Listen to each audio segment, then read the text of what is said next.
Hey, welcome back. I just heard that one of my neighbor's tankless water heaters failed. And I don't know why it failed, but I thought we should do a quick tutorial on how to do some preventive maintenance on these types of units. The builder put in Rheem units here. They've been pretty reliable. I haven't heard very many of them failing. But in order to ensure it has a long life, you do want to do preventive maintenance by flushing through the system to clean out any minerals that collect. Particularly a problem in this neighborhood due to the hard water that we have. Luckily, this is something even I can do.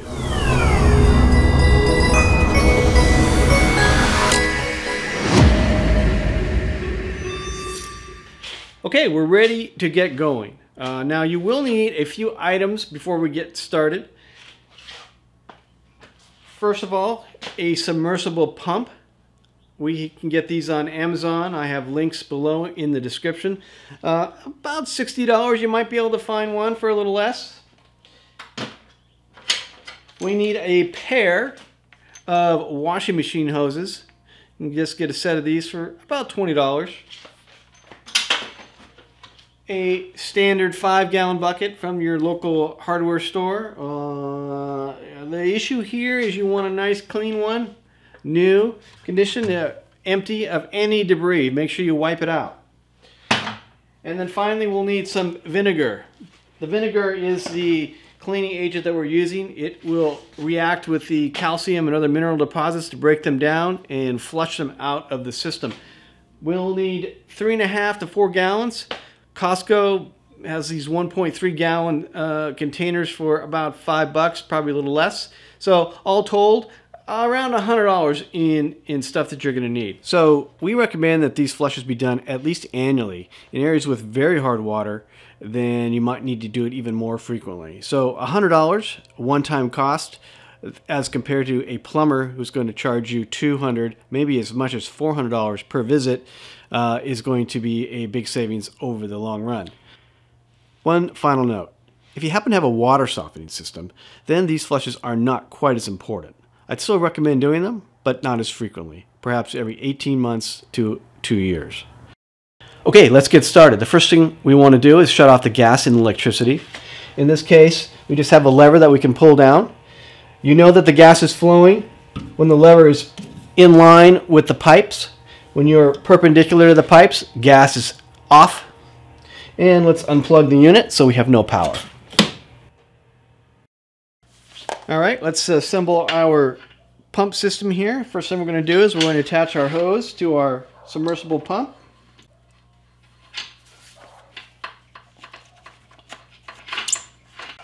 And then we'll drop our pump into our bucket. All right, the next thing we want to do is shut off the flow of water into the unit and the flow of water coming out of the unit. So we're going to turn our two valves here into the off position. Make sure it's tight. If you have any sort of flow through here, you're going to continue to get water into the unit, which you don't want. So if you need to, take a channel lock and just make sure that you're fully secure. I'm going to do the same thing on the hot. Again, making sure it's tight. Okay, next we're going to open up the service ports on both the hot and the cold.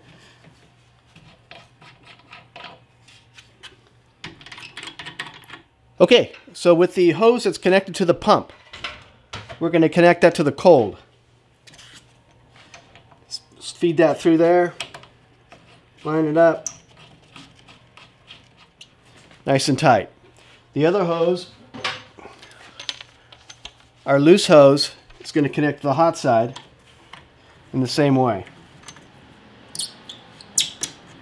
Okay, we have our hoses connected. We're going to drop our pump with the hose connected to the cold into the bucket, and we're going to drop our line coming off the hot into the bucket.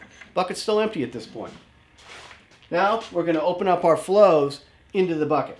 So that's going to be a turn here and a turn here. You might see a few drops of water. I can hear a little bit of water coming out of there. There'd be a few drops. Shouldn't be much. These are tankless heaters, meaning there is no tank of water, so there shouldn't be very much in there. If you do see a flow here, that means that you are not tight on your connection for the cold. Make sure that is tight. You do not want water coming out of this in any sort of flow. Okay, so at this point, let's check our pre-filter. This is the filter that collects larger pieces of grit and minerals before they get into the system. So it might contain a little bit of grit that we want to wash out before we get started. Again, you might get a few drops of water coming out of there. That's normal. So you take a look at this. If it needs to be rinsed out, you should rinse it out. And then we'll put it back in before we start the process. Okay, we're going to reattach that. Just like that, and then we're going to put that back in there and tighten it up. And we need to add our vinegar.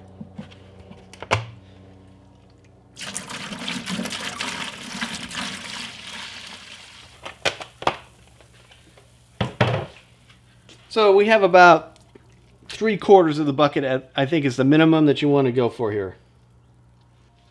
Okay, so let's recap our connections and make sure we have everything right. We have our pump in our bucket, submersed under 4 gallons of vinegar.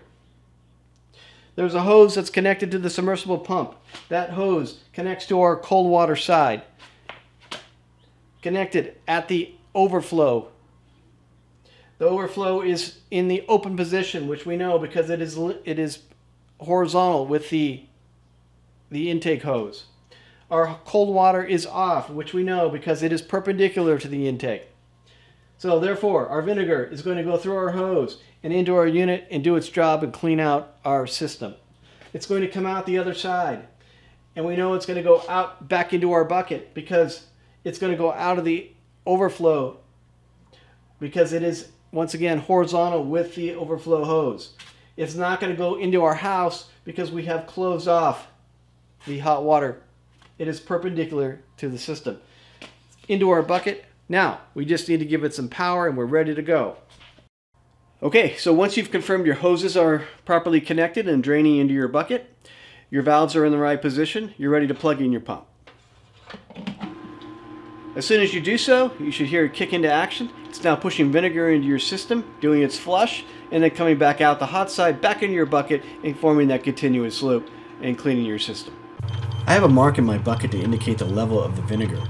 If the liquid in the bucket rises during the operation, that means water is leaking into the system. You'll need to tighten your blue, the cold side of your connections. Alright, so now this is where the plumber gets to sit down and do nothing for 90 minutes and collect his whatever he's going to be charging you. You get to go in and have some lunch and come back out in 90 minutes. Okay, it's been 90 minutes, so we're ready to cut the power to the pump. Take a look in your bucket. Depending on how dirty your system was, you may see some obvious signs of grit and dirt. You're going to want to dump that bucket out. We want an empty bucket at this point.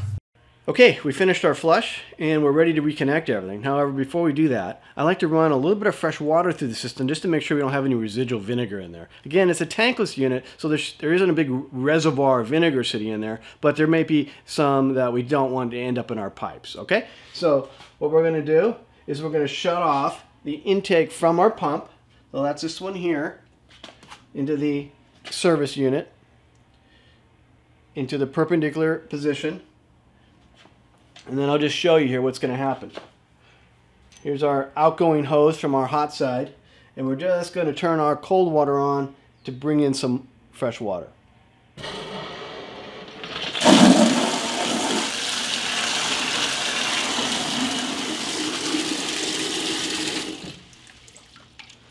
So that's why you want an empty bucket here, because you want to put in 2.5 to 5 gallons worth of water to make sure you got a good flush. Okay? Alright, before we wrap up, let's check our pre-filter one last time. Unscrew that, check for dirt. If necessary, rinse it, and reconnect. Okay, so we flushed all that out, and we are now ready to revert our system back to normal. So we're going to close off our outgoing hot.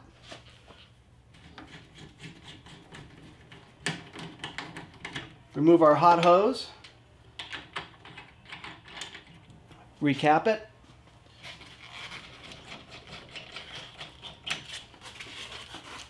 Move our cold hose.